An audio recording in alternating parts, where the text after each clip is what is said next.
It was the end of a sunny and hot summer day when a voice announced that Laureate Isabel Belors, the eldest daughter of Count Belors, could not be an example and was bold for not stopping Count Belors, the crime of attempted tax fraud, and the crime of hiding the Count's betrayal by conspiring with him, as she committed a range of shameful and indescribable crimes. Now she was being sentenced to death. There was nothing unjust about the penalty for the countless crimes that were mentioned. But what crime was that? Lust? The girl with long hair and light eyes wondered. She raises her head with a tense expression, hearing her thoughts saying that extravagant lust was what describes a ridiculous dress bought for her daughter. Before her, the silver-haired man covers his mouth to cough, averting his gaze, eliciting a laugh from Laureate, thinking it was clear why he couldn't have known about this. The family of Count Belors has lived a very simple life. It was a fact that every aristocrat knew about. Saving to the maximum, the tax paid by the people of the duchy came through blood and sweat.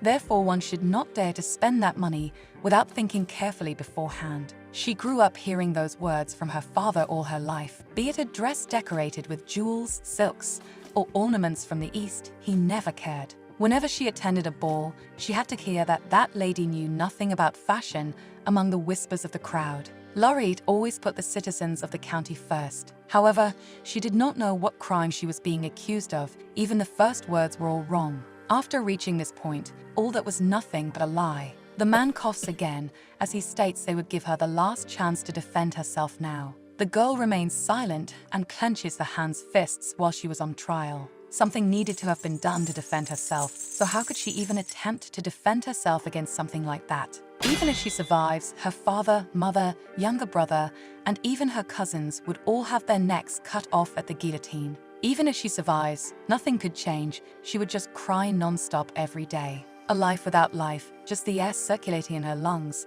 What kind of ambition could she still have? However, she raises her head and turns, looking back. Even if she is going to die for her bottomless hatred, there was still someone who didn't seem the least bit satisfied. And that someone was the Emperor, a man with golden hair and green eyes, Rupert Edgar Rasvi Valerian. Seeing his bored expression at the trial, she bites her lips, catching his attention when she began to force a laugh in the midst of that situation. Before finally offending Emperor Rupert without any hesitation, she said those words without being aware that she would have to meet him again. When she opened her eyes again, lying somewhere and confused, she felt strange, realizing that in the end, she was still alive, but somehow she knew she should have lost her life. On a very hot summer day, she had to hear various insults, curse the emperor, and made him twist his face in disgust. Suddenly, a maid opens the door abruptly, shouting for Laureate, scaring her. That woman was the nanny, who opened a gentle smile upon seeing that she had woken up.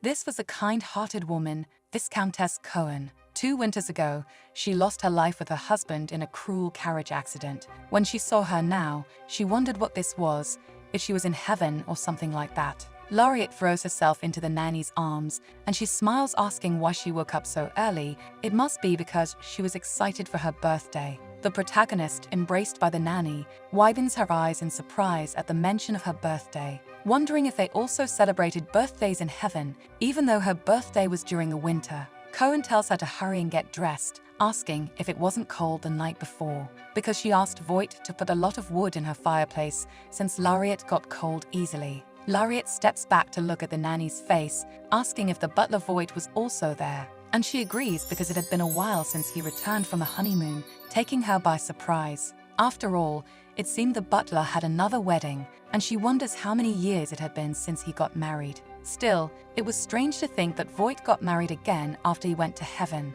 As expected, one couldn't trust men, she thinks, shaking her head from side to side. Anyway, Cohen also mentions the Count, even though it was Laureate who delayed everything. It was still unacceptable for the nanny to put her to sleep in such a decayed room on her birthday. The protagonist looks at the nanny with an affectionate gaze and hugs her again, confessing she missed her, surprising the Viscountess because it seemed that Laureate was becoming more childish acting like this, and the protagonist responds that maybe she is becoming younger. Putting the laundry basket aside, the nanny asks if she dreamed of anything that night, and Laureate murmurs back, worrying the nanny that it might have been a nightmare. She asks what the problem was, because she had been told by the young one that Laureate had many dreams recently, leaving the protagonist curious to know who the young master was. Cohen gets confused and responds that the young master was Lariat's younger brother, Lohan, surprising the girl because her brother was also there. Not understanding how a troublesome boy like Lohan could have been sent to heaven, although she is confident that she herself deserved to go to heaven. Cohen asks why the protagonist keeps asking strange things, for if Lohan wasn't there, where else would he be? That leaves Lariat silent for a moment before asking hesitantly where they were. The nanny touches the girl's forehead before answering that they were in the Valerian Empire. At Count Belous's house, this was the lodging separated from the main house, worrying the nanny that Lariat might not be fully awake yet, surprising Lariat, wondering if this was really her home. After all, the charred remains of the Count's residence was something she definitely saw with her own eyes. Looking around, stopping to think better about that room. The only one her father occasionally used to punish Lariat and Lohan was in a separate building called the Room of Repentance. She, who hated being alone and in the dark, despised that place. However, after turning 12 years old, she never went to that place again. When she held tightly to the nanny's clothes, who worried, the girl asks how old she is now. The woman gets confused again and responds that starting today she is turning 12 years old. That makes her pull her own cheeks, pinching herself to know if she was really awake. It seemed that somehow she had returned to when she was still 12 years old. In the future, Lariat died when she was 18 years old. Remembering this made her run out of the Viscountess's arms, confused as to where the little girl was going. If that was the Count's residence, and this was the Room of Repentance, her younger brother should be sleeping in the next room. Running to the door, she hoped he was really there. Remembering the tension of the future, she prays that Lohan is really there. She knocks on the door asking to open it, asking if Lohan was there. The one who only did bad things but was kind to her, who knew she was afraid of being alone. He was the only one Lariat couldn't say goodbye to, her dear brother, until the door opens to reveal a sleepy boy with black hair confused. Lohan approaches, confused by his older sister's actions, and asks if she had a nightmare or something, until he is surprised when the protagonist hugs him. With tears in her eyes as she said good morning to him, Lohan gently pushes her away and holds her face, congratulating her on her birthday. Lariat thanks God, because she was really very lucky now to be able to see him. Returning to the room, the nanny asks when she learned to dress herself like that when she put on her red dress. Lariat responds proudly that she was already 12 years old and was a grown-up girl, making Cohen agree. Because it seemed that she was quite grown up, now she should be able to do everything, even when she was not around. That makes Lariat hesitate before running and asking the nanny to hug her, surprising her again. The girl says she was cold, and after dressing, at least she should help with the rest. Making the nanny happy, she hugs the girl, laughing, even after having said that she was grown enough to take care of herself. Lariat asks to have her face cleaned too, eliciting another laugh from the nanny, who agrees to do so only because it was her birthday. She asks if she should also braid her hair, and Lariat agrees because the hairstyles the nannies did were always the prettiest, thus seeing her reflection as she combed her hair. When Lariat turned 15, Cohen returned to her hometown, passing away the following year, so their time together wasn't very long. The protagonist asks that when she grows up, if her nanny returns to her hometown, she should visit her every day. The Viscountess responds that by then, Lariat would be married and would no longer be at the Count's residence. However, the protagonist knew she didn't get married even after a long time. Even so, that didn't really matter. Be it fancy dresses or a loving husband, she didn't need any of that. From now on, looking at herself in the reflection, she thinks she should focus on her life to survive. She still didn't know anything about politics, what position her father held among the kingdom's nobles, and how his relationship with the emperor, who was the ruin of her family, was. But it was something she should try to find out. No matter what happens, she had to end the future given by Emperor Rupert. As her downed father still lived in that house, she grits her teeth, clenching her hands on the dress, while wondering how he could have been falsely accused of a crime like treason. It was disgusting and hateful. What she wanted to hear from her father was sweet words, full of honey and sugar. So, in place of her father, she would protect the Belois family from the mad emperor. While thinking about this, the protagonist realizes there was still time until the Imperial Order. The name that would be recorded as the worst prince in the history of the Valerian Empire was certainly that of that man. Later, Lariat gathered for a tea party with other sweets, where they praised the champagne tart that was delicious. And a lady with blue hair asks if the protagonist saw the proclaimed crown prince. That caught Lariat's attention, hearing about Prince Rupert. Another girl comments, laughing, that she saw him last time and he was indeed very handsome. They said he was 15 years old and his achievements were all incredible. He was only 2 years older than Norit. But that didn't interest her, despite the rumors spreading. Being outrageous, they weren't good rumors, which was really a shame. The girls comment that Lariat was distracted again, not interested in that kind of conversation. At that time, remembering how she acted, she was a complete idiot who didn't know that she would lose her life at the hands of that brutal crown prince from the rumors. Remembering having that tragic end made her think that none of this was fair. Back in the present, the protagonist asks the nanny how old Prince Rupert was. When Cohen gets confused, Lariat explains that she was talking about Prince Rupert Edgar Lasp Balaram,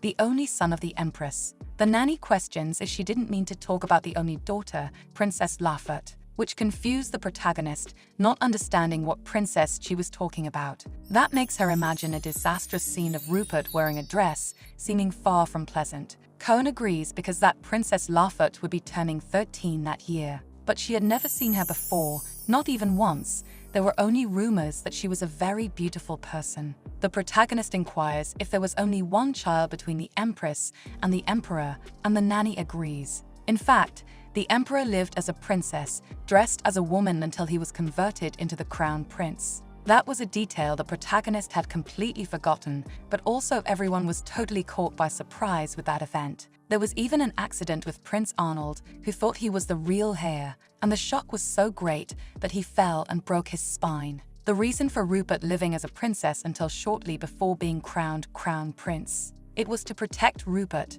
who had little political support at the time. Probably it should have been a trick by his mother, Empress Ardell. While thinking, Cohen was surprised when the girl started hitting her own head suddenly, making Lariat laugh as she responded that it was just because she didn't even remember the princess in that empire. The nanny laughs because the count was a person who didn't get very close to the imperial family, and she also hadn't been paying attention in Miss Chrissy's classes. While being teased by the nanny, the protagonist had her hairstyle finished, remembering how serious Miss Chrissy was. Then, the girl gets up from the chair, happy because now she was neat and beautiful to go out. The Viscountess smiles as she praises how beautiful her lady was, making the protagonist happy with the attention, asking if she was really pretty. And she agrees that she was because Lariat was the cutest lady in the world in her eyes. Since Cohen lost her 1-year-old daughter, she became a nanny and started taking care of Lariat, so she saw her as the cutest and most beautiful in the world. She only heard those words when she was little. Now she knew it wasn't something absolute. Lariat responds that she was lying, thinking she knew the truth well. Despite this, the nanny insists that she look in the mirror because she was indeed very charming. She knew she wasn't really beautiful, but looking like that, she could even look like a doll. When she looked in the mirror, the Viscountess asked what the protagonist thought and if she wasn't too cute, bringing a smile as she finally agreed. In the end, Lariat became a rather skinny adult because she never had luxuries due to her insistence, living quietly, without color and without life, a woman who didn't even change her dresses. However, she wasn't just a woman, she was also a noble. For this reason alone, with her crime titled as Sin of Lust, the Emperor did what he wanted with her life. Even if she leaked information to Prince Arnold, he probably would never believe her because he was just a child. There was no way Lariat could get rid of the cruel beast who would wear the Emperor's mask in the future. So, even though it was annoying, the protagonist intended to stay very close to him to save whomever she wanted and do what she wished. With that in mind, she decides that she would show what true luxury was. Later, descending the stairs of her house, she notices that there were several people present for a mere 12-year-old's party. She observes her surroundings, especially 2 ladies conversing, and other men who were also drinking. People gathered to buy her father's favor, who was always the one who remained neutral. The protagonist didn't know this before, but now she was aware. Before, she had a lot of faith in her father, but he couldn't even protect his family. There was too much work and pressure. Observing him, he looked much younger than when she saw him the last time. So, she approaches running and smiling, calling for her father. The man, hearing that he was being called, turns just in time to see his daughter jumping for a hug. He was caught by surprise and held her in his arms, giving her a sermon that she should be polite and greet the guests first when meeting adults. The protagonist laughs and agrees with him, giving a kiss on her father's cheek while revealing that she missed him a lot. Acting all affectionate, she asks if he was okay and if he was hurt, as his eyes seem to have dark circles, and even suggests he should stop smoking. Seeing this, her father comments that she seemed very excited for her birthday to act like that. Laureate seeks more affection from her father, asking him to have a very long life, and people notice that the girl must be very attached to the Count. Looking back, the protagonist realizes that a light-haired young man approached, asking if he could talk for a moment, which confuses her, wondering who he was, until she remembers who this person was. Remembering how in her future, she screamed crying, asking what she did wrong to go to prison like that, and what crimes her family committed. Among the people who took her to prison, she remembered the face of that light-haired man. He was the one who dragged her father and Lohan to prison, also known as the Emperor's loyal puppy. The man was Louis Badens, who approached to congratulate Laureate with a smile. He was indeed the same jerk from the past, from that future where her family was destroyed. Now, Louis smiles and introduces himself to the two, looking so innocent, despite the protagonist clenching her fists in irritation. Still, Laureate smiles back and thanks Louis for the congratulations, calling him Sir Baden, which surprised him, questioning how she knew he was a knight. He was sharp, it was his first time meeting the puppy, and he wasn't even carrying a sword. There were no characteristics of him being a knight. Despite mentally cursing herself, Laureate responds innocently that Louis looked so cool, so she thought he must be a knight, which brings a smile from him, complimenting back that she looked very beautiful today. And she agrees, proudly, that she knew that very well, until she peeks at her father to see if she would get scolded for being rude. Instead, her father was smiling, beaming, and it seemed that the effects of his daughter's kisses were indeed strong for his paternal heart. That made her hug her father again, saying she was hungry, and Louis comments that he was also a little hungry. There was no order of knights, but he was the Empress's escort knight. Since he had the Count's favor, he must have thought he could persuade the protagonist too. So, he smiles at the Count and his daughter, asking if he could join them during the meal. As someone who took the Count and Lohan to their deaths, Laureate immediately refused Louis' offer, disappointing him at once. Laureate responds that she wanted to eat alone with her father, so she hoped Louis could be generous and understand that. In this, the Count asks to be excused, and the knight agrees with his daughter's request. The Count asks if his daughter didn't like Louis, and she replies that she had a bad feeling about that man. He always listened to what Laureate had to say, but he probably wouldn't listen to her, because that was the kind of person her father was. Pure and straightforward since birth, always maintaining his neutrality. Neutrality that couldn't be corrupted, but broken to its last drop of blood. Then the Count says that Laureate should enjoy her birthday with her friends too, putting her down from his lap despite her protests. Despite her hurt expression, she agrees when her father suggests that they eat together the next day. Thus, Laureate made her way to meet her friends, seated at a table. She sits next to a girl with blue hair, greeting Rich, who responds that it hadn't been that long. When looking at Rish's face, she couldn't help but remember a man with the same hair color telling her to leave. Slapping Laureate's face on the ground, he tells her never to look for his daughter Rish again, even when the protagonist bowed down, begging for help and crying, because Marcus Gorton was a friend of her father's for years, and they imprisoned him under false accusations. That was why she had gone to him to beg for help to release her father. But before that pitiful scene, the Marquis wiped his hands after touching Laureate, as if she were dirty, looking at her with disdain in his eyes as he called her stupid. Now the protagonist touches Rish's hand, who gets confused, and the girl responds that it was nothing, she just felt at peace with her friend, making Rich smile at her silly action. But even Laureate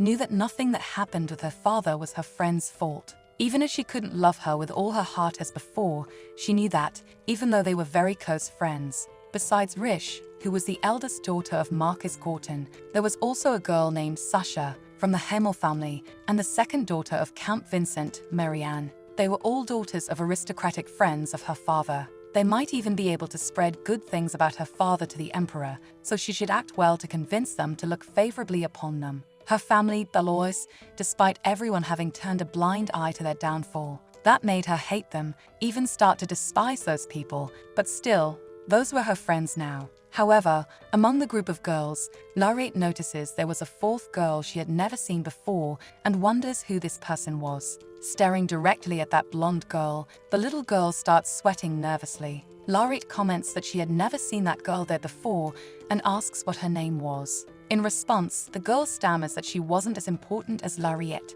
so she asks her to speak casually. Around them, the girls at the table all fall silent after hearing her words, making Marianne laugh, mocking that's why she had been smelling something bad in the air before. And she questions how a commoner would dare sit at the birthday table of the Count's daughter. Obviously, it was an arrogant comment, but the truth was they all learned to say things like that. Most of those who opposed her father's death were the citizens of Belois, who were killed by Louis and his men. Thus, the protagonist learned that all commoners were nothing but lazy and slaves to the nobles, but the truth was quite different. Seeing the girl shrinking in her chair, the protagonist gives a gentle smile, then calls Marianne's attention, who asks her to go ahead and say what she wanted. Surprised when Lariat asks if she happened to put on perfume without even taking a bath again, covering her nose. While the girls around are shocked by the nasty comment, including Marianne herself, the protagonist insists, questioning if she didn't usually use a lot of perfume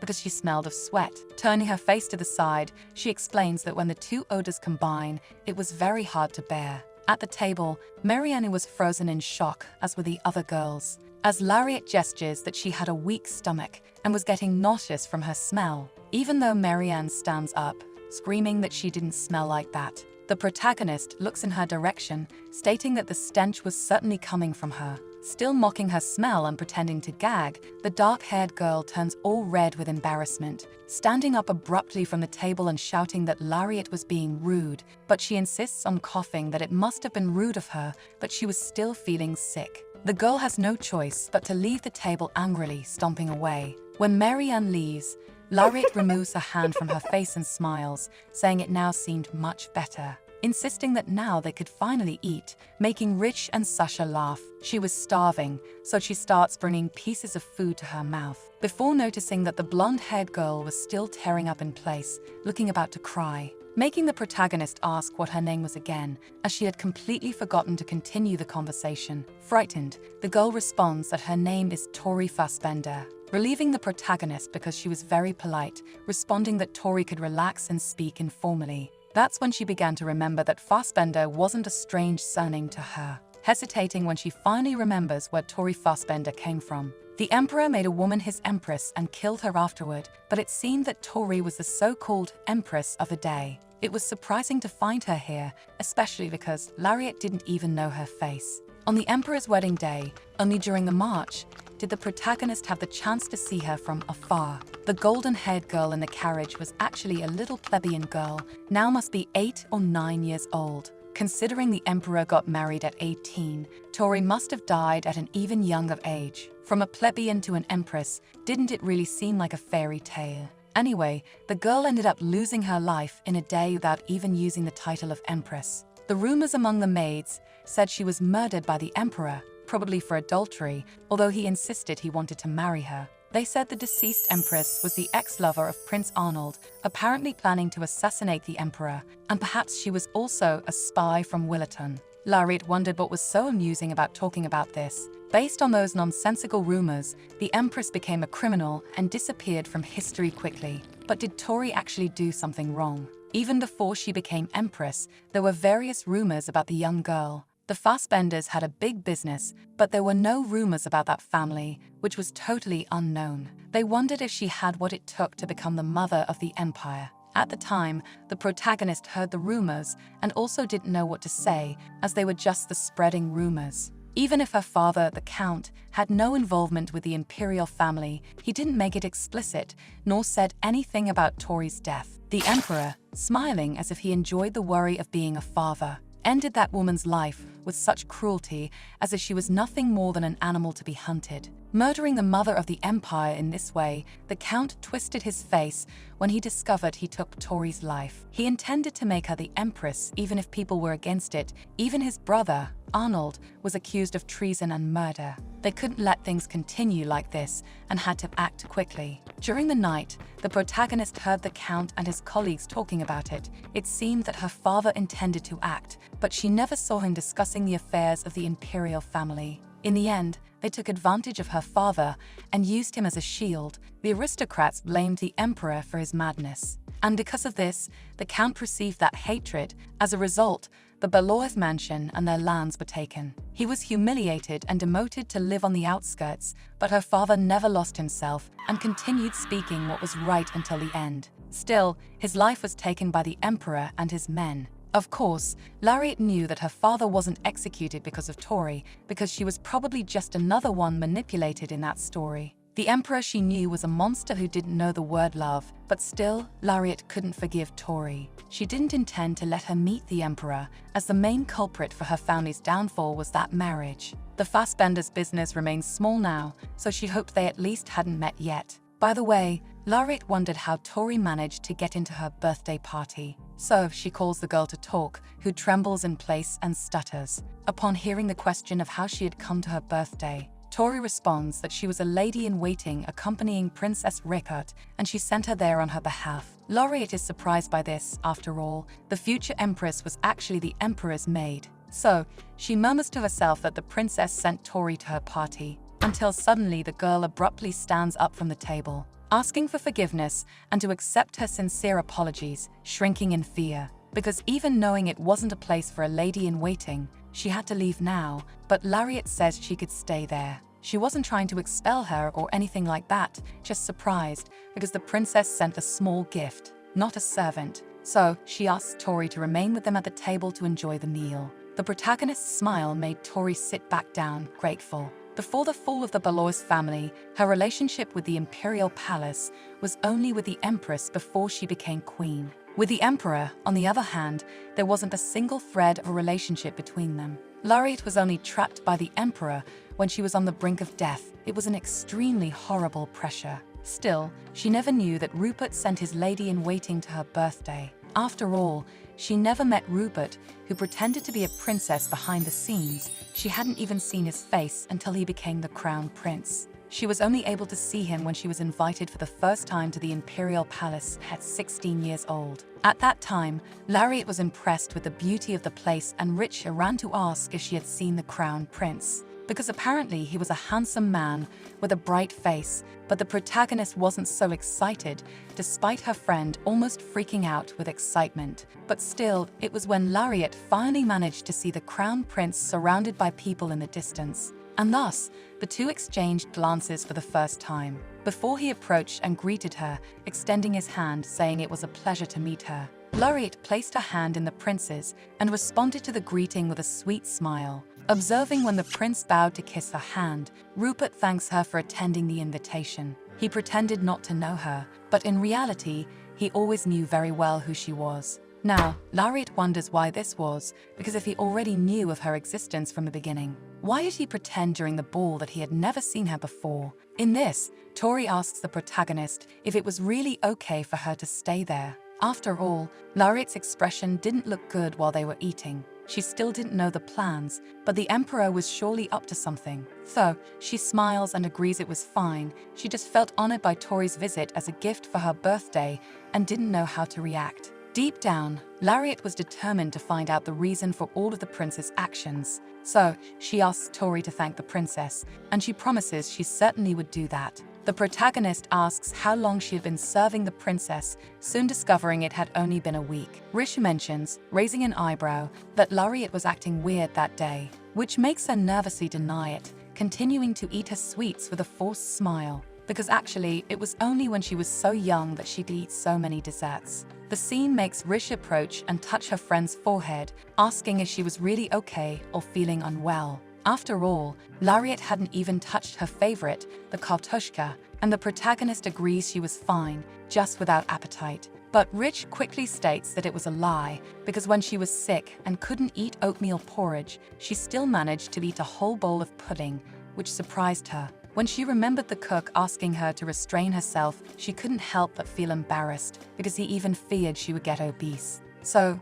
Rishi asks Voight to come over, because Lariat was feeling a little sick, and the butler approaches the table, bending down and worrying to see if she was feeling unwell, to which the protagonist responds that it was just her head. shocking the butler to realize it was true that she hadn't even touched her dessert. Carrying the girl in his arms and running off because only being extremely sick would Laureate not eat her sweets. He says he would talk to the doctor right away, but the girl responds scared that there was no need to go that far. Voight replies that he should have known she was so unwell to the point of not being able to eat cake and should inform the Count to call a qualified doctor. Ignoring the frustrated protagonist because she wasn't even sick, the butler almost cries with worry because she was often like this, which makes her squirm in the butler's arms, insisting she wasn't sick. Despite Voight insisting it was sad she got sick on her own birthday, and soon arrives running to ask Lohan if he knew where the Count was now, surprising him by hearing from the butler that his sister seemed to be sick. Still disregarding Laureate's words,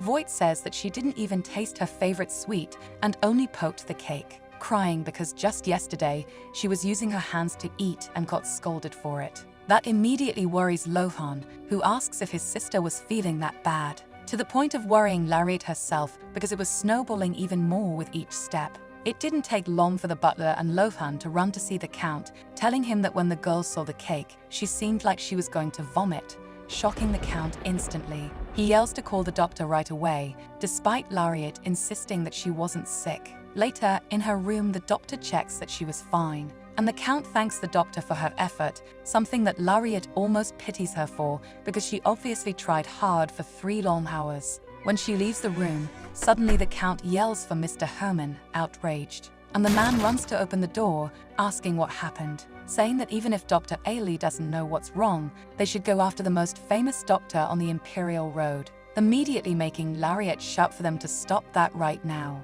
Shrinking on the bed, realizing that even totally stupid, the Count approaches his daughter and holds her hand, asking her to hold on just a bit longer, because they were going to bring a very skilled and competent doctor, and not Dr. Ailey, which makes Lohan ask if he should talk to their mother about this too. The protagonist tries to say that the doctor was very good, but they both ignore her, frustrating her because even Lohan completely disregarded what she said. Still, the Count feared because his wife's problem was trusting too quickly, and last time she even hired warriors who rely on magic. Despite the exaggerated concern, the protagonist repeats that she wasn't sick, but he yells that the ridiculous doctor didn't evaluate her properly because his daughter obviously wasn't well to not eat cake like that. Mentally, Laureate apologizes to poor Dr. Ailey for going through that situation, making her try to get up, only for her brother to pull her back to lie down again, asking her to rest, frustrating her again because even her idiot brother was disregarding her own opinion about that situation. That makes her force herself to get out of bed, squirming and shouting that she wasn't really sick. But both Lohan and her father put her back to lie down again, ignoring her pleas, and making her think, frustrated, that she should have just eaten that cake at once. After putting the thermometer in her mouth, she thinks that if she knew they would make such a fuss, she would have emptied her plate. Laureate murmurs that it was a waste of money to have called a doctor at this point. Seeing that she had no other choice, the protagonist just accepts her fate of being cared for. It would become an even bigger mess if her mother heard about this. When she had the bubonic plague as a child, she remembered it well. Her mother held her hands, crying and apologizing to her daughter. Morning, day and night, she always stayed by her bedside, making even more drama than her father or brother. She cried, begging God to save her daughter. After being completely healed, she still continued worrying about her health. What would happen if she found out about her current situation? She would surely faint from worry.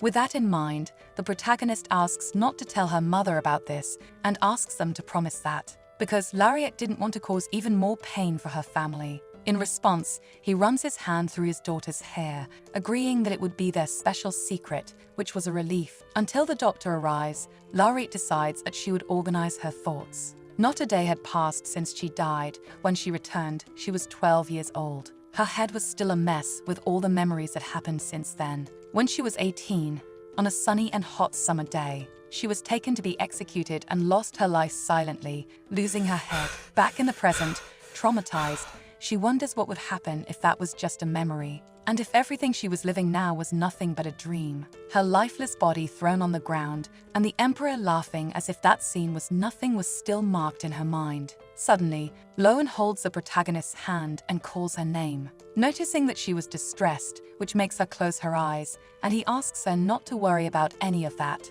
because it didn't seem like a serious illness, and Larit responds that she had heard the same thing from him just a little while ago. He insists, still holding her hand, that Dr. Ailey also advised them not to worry, because they would certainly bring a doctor from the imperial capital so she could be cured quickly. Lohan and the Count's worry makes the protagonist emotional, tearing up and scaring them. They both shout that their daughter was dying in tears and the idiot servants were doing nothing. As always, they were exaggerating, but they still sent the servant out immediately to fetch the doctor. Time passes until night finally arrives, and Lariat was allowed to breathe alone for a bit. She opens one of her eyes, thinking they were gone. Everything that happened so far was quite frightening, until she realizes that not everyone had left because Lohan was still sitting by her side. She reaches out to his face, murmuring that it would be amazing if he wouldn't abandon her in the future too. Lohan leans into the protagonist's hand, responding that he would never abandon her.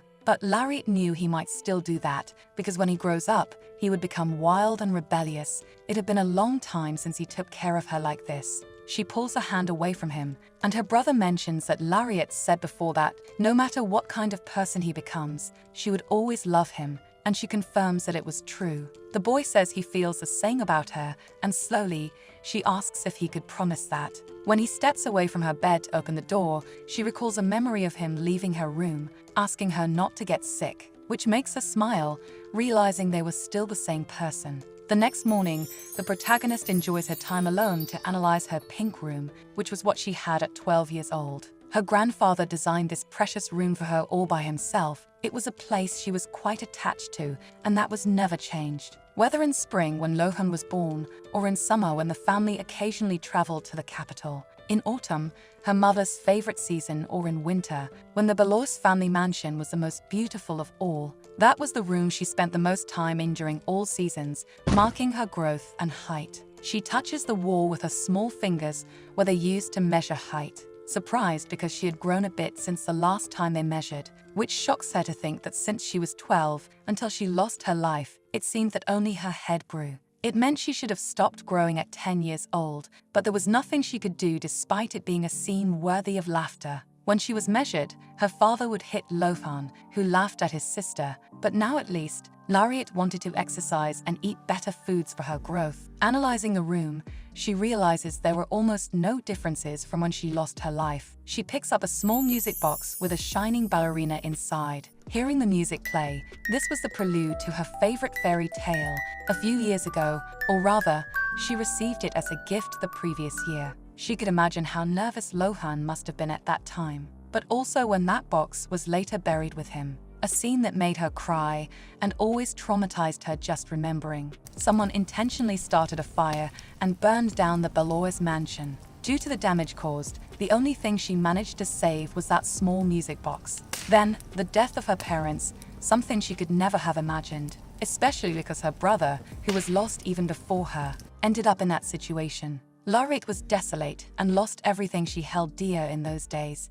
Even when Lohan lost his life before Lariat, it was just because he was a man. She screamed to take her own life first, but Lohan was the one they chose, and she couldn't do anything to stop it. Despite begging the Emperor to execute her first, he didn't listen and only watched her tears. Even while pleading that she couldn't handle her younger brother's death before hers, he ignored her appeals. Lariat was miserable and nothing could save her. At that moment, nothing and no one was left. Then, while watching her brother's body being buried, that's when she realized she was truly alone. When she remembered that, her hands trembled, and so she decides to do something to avoid suffering again. She would find a way to make sure she didn't have to go through any of that again. With much effort, she finally found her pink diary. Until now, most of the things written in it were quite cute. At least that's what she saw while flipping through it. But if someone were to read it, it would just seem like some childish dreams or fantasies, so she decides to note down the events since she returned from her execution.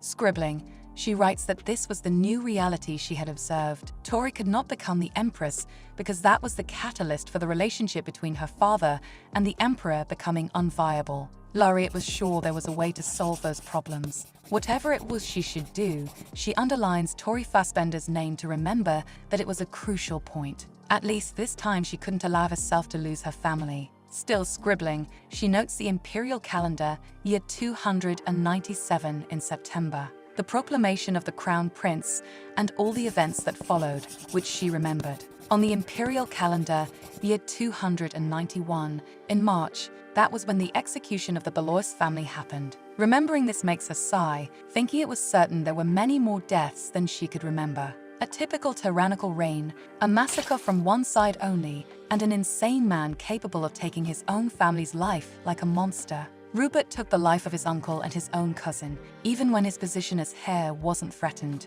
Since the foundation of that nation was the nobility, due to being a country with great imperial influence, any sign of rebellion was considered a threat and controlled. Thus, the emperor was the one who held the true power of that nation. But Princess Nigel, with whom he had not even the slightest familiarity, perhaps that was his last act of mercy. Lariat didn't know how he became such a mad person. Even having gone back to the past, there was nothing she could do about his innate nature. Even now, the protagonist didn't know how she came back to life, but she didn't want to die planning how to change the emperor. She didn't even want to see Rupert again, but if she did, she might be executed exactly as before. In that case, what was left for her was to build the best possible relationship with the emperor, and thus help him try to maintain a good relationship with her father, the Count. Being able to do that makes her note that she could try to become the princess's lady-in-waiting. When she approached to talk to her mother, she quickly denied it, just like her father. Her mother yells, asking why she wanted to go to the palace, and as expected, her voice was as shrill as a singer's, questioning what she intended to do as a lady-in-waiting, almost deafening the poor girl. While trying to understand her motivations behind it, Lariat complains that they weren't even trying to listen to her, making her mother grumble even more because her daughter must have gone mad to want to work in the palace. The protagonist responds that Rishi was Princess Nigel's lady-in-waiting, while Vienna and Sasha had requested that job at least once, surprising her mother, who soon says she never trusted Rish, although Lariat knew she liked the girl. Actually, Rich didn't ask her to join her as a lady-in-waiting, which makes her mother question if she didn't like being at home, chatting that she just didn't want her to get hurt in the cruel world because the palace seemed splendid, but it was full of dangers. In the end, Lariat sighs with a tired expression, to the frustration of her mother who didn't seem to be heard. When it seemed like her explanation wasn't going anywhere,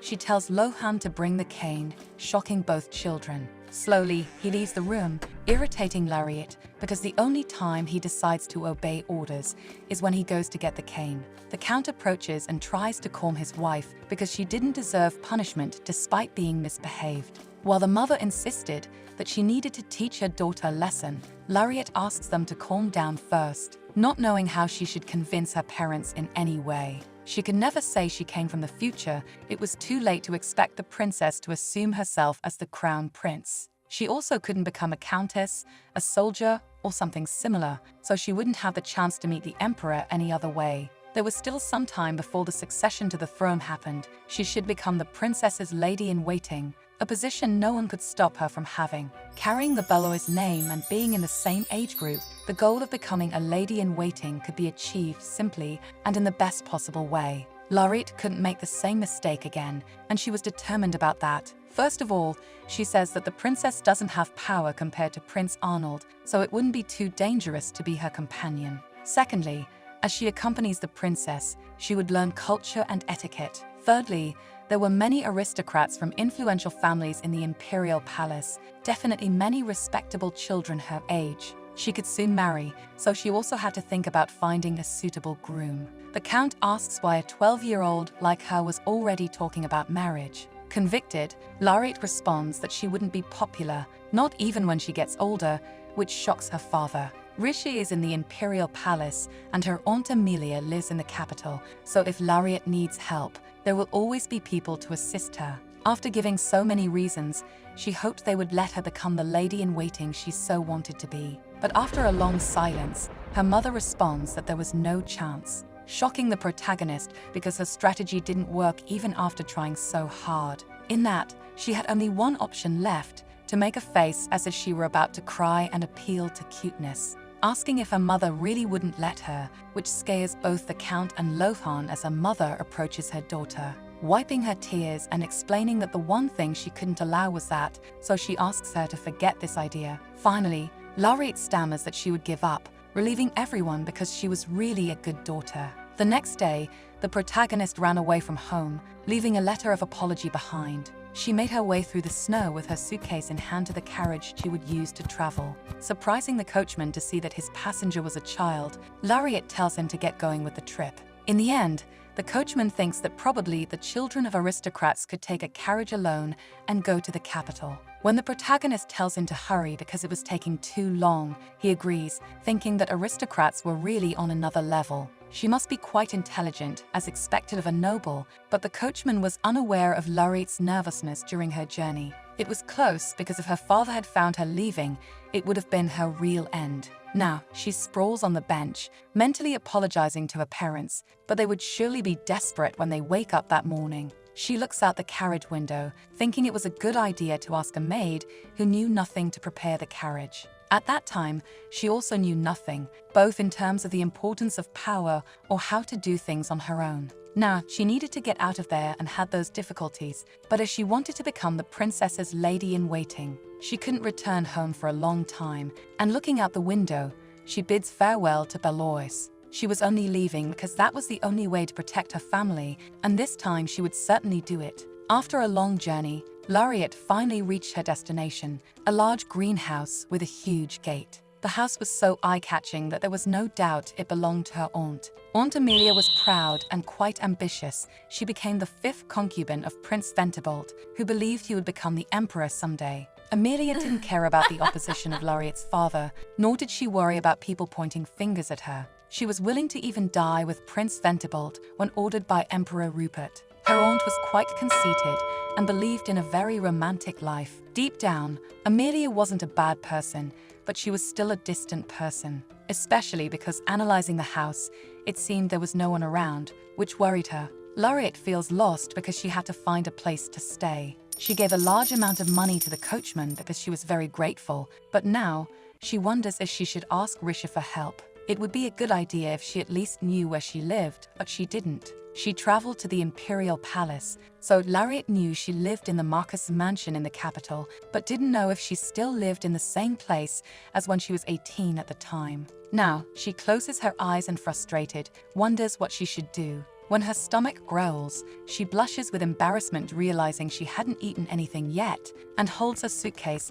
because she now had no choice but to go to the market. Actually, all this was even harder than Lariat imagined, exhausted from walking so much. Usually, she would take a carriage for her trip, so she didn't think it would be so far. Most of the markets should be closed now, and she wonders where she could eat, tired. Still looking around, something catches her attention, and it was a vendor desperately shouting because he wanted to sell his pastries. And he even promises to sell them at half price to his customers. That makes Lariat rush to the vendor, quickly saying that she would take them, which cheers up the vendor. She leaves a silver coin on the table to buy the pastries, relieved because it would be her first snack that day. Working so hard to get there and buy those pastries, or so she thought, because suddenly someone took her pastries. Looking back, Lariat quickly grabs the wrist of the girl who took her pastries, complaining that she paid for them before her, so she demands that she give her that food right now. She tightens her hand around the wrist of the girl wearing a hat and with green eyes, suddenly trembling when she feels that intense gaze,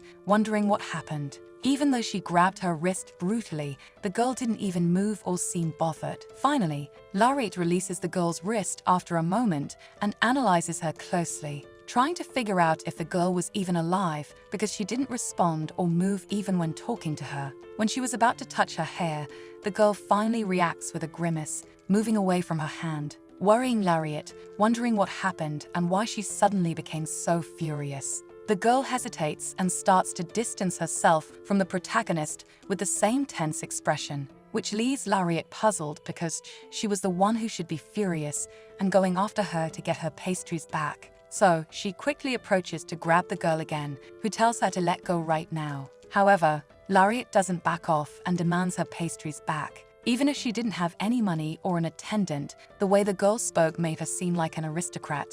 The protagonist looks at the vendor and says that since she paid first, she should get the pastries after all. The girl didn't pay for anything. Making a sad face, Lariat looks at the girl and demands that she pay first and then she could take and eat, touching her chest while asking if she thought she was at home to do whatever she wanted like that. The provocation irritated the girl even more, and Lariat realizes from her reaction that it was evident she had at least a minimum of manners. It seemed she didn't even know she had to pay for the food she took. Still, aristocrats those days acted strangely, and she wonders what she would do if her family suddenly lost all support with that kind of behavior. The girl's clothes weren't of poor quality, and she didn't have any attendant. Also, she seemed younger than Lohan. She must be the daughter of an administrative aristocrat who didn't have their own territory, since she memorized an extensive list of noble names. Lariat should be able to help that poor lost sheep return home, and says she would give her poistry and help her get back home for now. So, she shouldn't worry so much, which irritates the girl even more, who asks if Lariat wanted to die or something. Which was a silly question. She really didn't intend to lose her life when she ran away from home precisely to avoid that, and laughs at the girl, who was still furious, grinding her teeth, while Lariat wonders what a brat like her could do. Seeing her grimaces, the protagonist comments with a happy smile that if she keeps doing that, she would end up full of wrinkles. Finally, someone interrupts and separates them, suddenly asking them not to fight, because he would give them another pastry, cheering Lariat and making her celebrate and follow the vendor. But the other girl, still angry, pulls her by the wrist again. The protagonist asks what she wanted, but the girl tells her to shut up. Despite the threats not affecting Lariat, she wonders what to expect considering Rupert would be the next emperor. It was a lost world. With a sigh, Lariat ignores the threats just as the girl approaches to ask her name. Despite being caught off guard by the girl's demand, when the vendor was about to hand her the pastry, she quickly frees herself from her hand, smiling as she goes to the vendor, responding to the girl that she didn't want to say her name, frustrating the other girl even more than before as she walks away proudly, not wanting to say anything to ill-mannered children like her. Later, Lariat ran to meet Rish, accidentally giving her a stare. Despite that, she agrees it had been a long time since they saw each other, making the protagonist laugh for managing to surprise her like that. Rishi asks how Lariat got there because she really wanted to know her long travel story. Besides that, she questions why she was dressed like that in the cold, which makes the protagonist smile as she says she didn't bring any warm clothes, briefly explaining that she came there to take the test to become a lady-in-waiting at the Imperial Palace. Worrying Rish, who asks if the Count even gave her permission before she left, otherwise she wouldn't be in this situation. Lariat asks what damage Rish was pointing out, not noticing her dirty clothes, quickly receiving the accusation that she looked like a beggar that way. Her friend sighs, confessing that at first she wondered why a beggar was calling her, making Lariat joke back about how there could be such an adorable beggar. Anyway, Rishi asks how the protagonist managed to get there alone when it was so dangerous. Lariat asks if Rich herself didn't live alone, and she complains that at least she had 4 guards taking care of her. Despite her friend being furious with worry, Lariat just smiles because she was really cute. Acting like this, she almost seemed like an older sister, even more adorable than she remembered. This brings an even bigger smile to Lariat as she explains she only came there because she knew she would be safe with her friend. In this, Rich sighs and has no choice but to enter the house accompanied by her friend. The servants quickly bow to Rich, who waves to them as she passes and sets her hat aside. Lariat feels that Rishi was quite mature, but at the same time, she was smart enough to notice the difference in how she was acting before compared to now. So, the protagonist decides to play dumb, asking what she meant by that. Rish mentions that the same thing happened at the birthday party because she didn't like how Marianne acted and therefore stayed quiet. But from the beginning, Lariat was always neutral and indifferent to those things, a comment that made the protagonist hesitate to respond, besides mentioning that Lariat made the entire trip there alone and also suddenly. Lariat tries to respond, but this time she came prepared and had been thinking about becoming a lady-in-waiting since it was mentioned before. Still, Rich says that because Lariat acted against her father's orders, it would be a problem, because the Belois family was known for keeping their distance from the imperial family and its affairs. That worried Lariat even more, because Rishi was doubting too much to the point of needing to come up with a better excuse now. She could deceive her, after all. Rishi was still a child, while she reincarnated into her body at 18 years old. After thinking for a long time, Lariat responds that it was because she was in puberty. And missed spring, her heart ached seeing those withered flowers, and she felt so depressed in recent days. It was all because of Belois, making a sad expression that caught her friend's attention, lamenting that this would be her life, marrying a man her family decided from the start, which makes Lariat remember how Richie cried in the future, frustrated with that situation, because her only function was to have a child. They always talk about the importance of that for a noble woman, but she preferred to be a merchant or a worker. The protagonist repeated exactly the words she heard that day from Rish, which made her approach to help her friend stand. Wiping her tears, Rishi asks if she also felt oppressed by those customs. But Lariat knew that wasn't entirely true. Because she didn't have a rebellious phase during adolescence, she was actually quiet and very well-mannered because she was born a Belois, and she should act like that. Because living like that was the right thing to do, even when Richie cried, because she hated all of it. She complains that just because she was the eldest daughter of the Gorton family, she had to live her life only for her honor. She became a servant in the palace by her father's orders to try to escape from all that. But in the end, everything went wrong again and her efforts were in vain. As it was for political reasons, she accepted and was forced to join Baron Morgan. Even though she already had someone she loved, Rishi was forced to live that life she hated. At the time, Lariat hugged her while watching her cry and lament that miserable life. And now, Rishi asks if that's why her friend ran away from the Belois mansion without informing the Count. Lariat responds that she actually left a letter and brought with her an identification card and a necklace with the Belois crest, which makes her friend burst out laughing, surprising the protagonist because it was so sudden. Rishi wipes her tears from laughing so much, saying that Lariat was really the best and never imagined she would see that side of her. Extending her hand to her, she says she promises to keep it a secret from the Count for now. The protagonist accepts the help to stand up, hearing that with Lariat's current appearance, they wouldn't let her into the palace. She would probably be sent away before that. It was impossible for anyone to believe she was Lariat from the Belois family looking like that, which makes Lariat complain that she wasn't that dirty, she just hadn't bathed for a day, and Rish retorts that it made sense she was smelling. So, Rish orders a maid to drag her to take a bath first because she was smelling like Marianne with that strong odor. Finally, Lariat arrived in Champagne and was now under the care of Rish's maids. Now, Prince Rupert was nearby, but she could still breathe easily. The next day, the protagonist was well-dressed again and now smelled nice to be ready for her etiquette lessons, where she even managed to impress. Because she was totally perfect, receiving all the compliments she deserved. Celebrating, Lariat remembers that in the past her teacher was very strict in teaching her, but it seemed her hard work paid off. The woman praises her, saying it's incredible for someone Lariat's age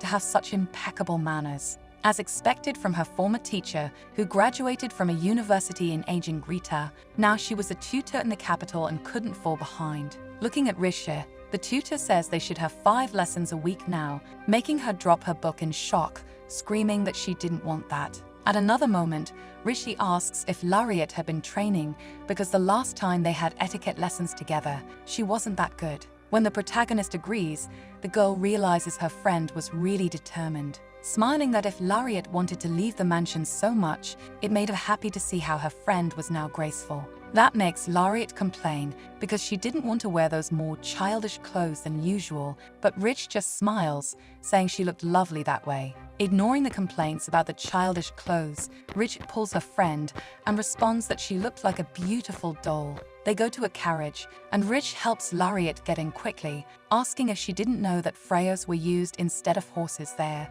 Freya was an animal that lived in a lagoon. The emperor brought it as an exotic pet that started a trend in the capital. Rich says that Freyas were gradually burned as a source of energy to move their carriage. Although Lariat imagined that the animals ran in place of horses, it seemed different. After getting into the carriage, Rich says the emperor brought the animals to breed them there, letting the protagonist observe her surroundings. Hearing that the animals were everywhere, practically part of the imperial family, to the point of becoming a fashion, and the capital was full of Freyas. The royal palace used to show great favoritism towards the Belois family, so Lariat hoped it would be easy to become a servant there. Upon arrival, she goes through an interview where she is asked about her health, and the protagonist responds that she is very well. The man notes from a health certificate that Lariat had experienced the plague and therefore must be quite resilient. The protagonist agrees that it was indeed the case, although she had never experienced poison or anything like that before.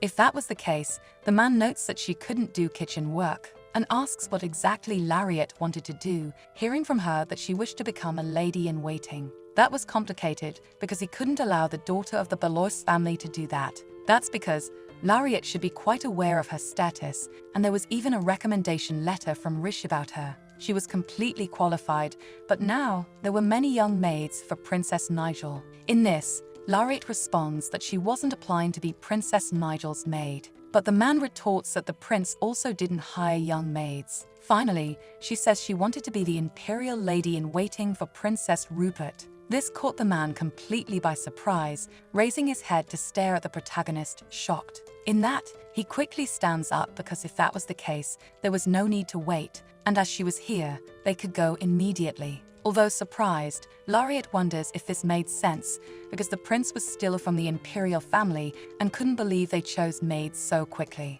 But this was good for the protagonist, who smiled happily as she walked through the corridors. It didn't take long for her feet to become shaky when she realized the walk was even longer than she thought. The man bends down to help her with the sweat, complimenting that her hat looked good on her. Looking like a baby, startling Lariat because it was far from the impression she wanted to give to other people. Finally, the protagonist arrived at the residence in question and asks if there was usually no one in the house because it seemed quite quiet, and he responds that it was just because it was morning, but there would be more people later. There were some parts that were difficult for Lariat to serve, so they would get everything ready during the mornings. Everyone except some maids would leave the post later, which makes the protagonist wonder how bad Rupert's temperament was. It didn't take long to reach Rupert's room, feeling a bit intimidated by the aura emanating from the room. Although Rupert had not yet taken her life and her family was still alive, there was still something she had to do, even though she was sweating with nervousness now.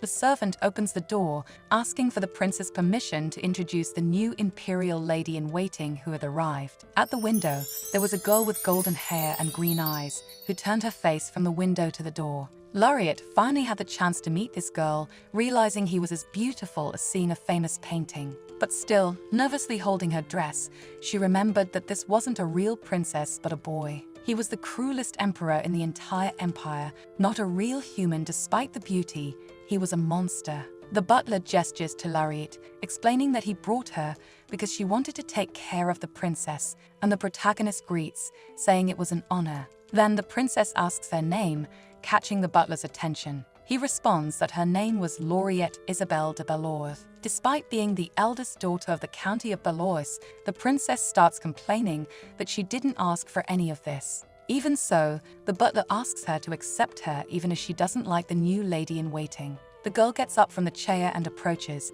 telling the butler to step aside while she gets closer to Lariat, finally grabbing the protagonist's face in a way that makes her hat fall off, staring at her closely. Frustrated to realize she was the pastry girl, and Lariat finally recognizes her as the girl from before, which makes her sweat even more, and it seemed like this would be quite a mess. The butler asks what they were talking about, and the princess says that Lariat accused her of being a pastry thief. In this, the protagonist pretends to be crazy and responds that she was allergic to street pastries, shocking the princess to hear she couldn't even smell them. Feigning innocence, the princess tries to confirm if Lariat was really telling the truth and if she was mistaken. The protagonist agrees that was the case, because with her common face, she might have confused her with someone else. Finally, the princess sends the servant away, leaving the protagonist alone. And then she lies down on her bed, starting to talk about the Belois family, asking if Lariat was the eldest daughter of the honorable count,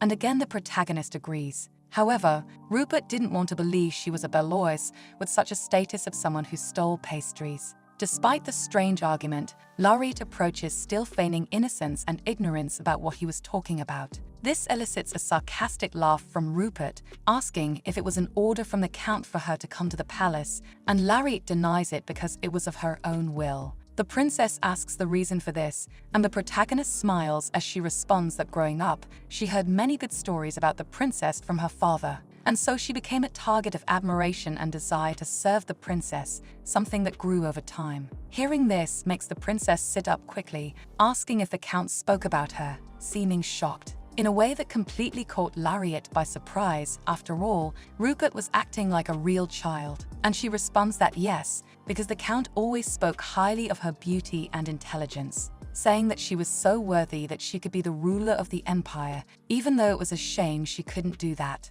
After a long silence, Rupert lies down again, responding that he didn't remember meeting the Count. So Lariat replies that even if he didn't know him, her father still had great knowledge about the princess. As Rupert insists that he did know the Count and calls her knave, the protagonist takes a deep breath to avoid getting irritated, observing that he had small and delicate hands, but they were still the same hands that killed her family. That made her imagine an opportunity to take revenge on Prince Rupert with her own hands. But she snaps out of her daydream, not knowing why she thought of something like that. Taking the life of a royal family member was pure treason. Until suddenly Rupert comments that he heard Lariat helped Tori, and so he would overlook the poultry theft from before just because she helped his servant. Lariat feels herself getting angry again, unable to believe that the actual thief was saying that so shamelessly. Even so, Lariat bows and thanks, responding that she didn't know what he was talking about. With a smile, the princess says that she wouldn't last long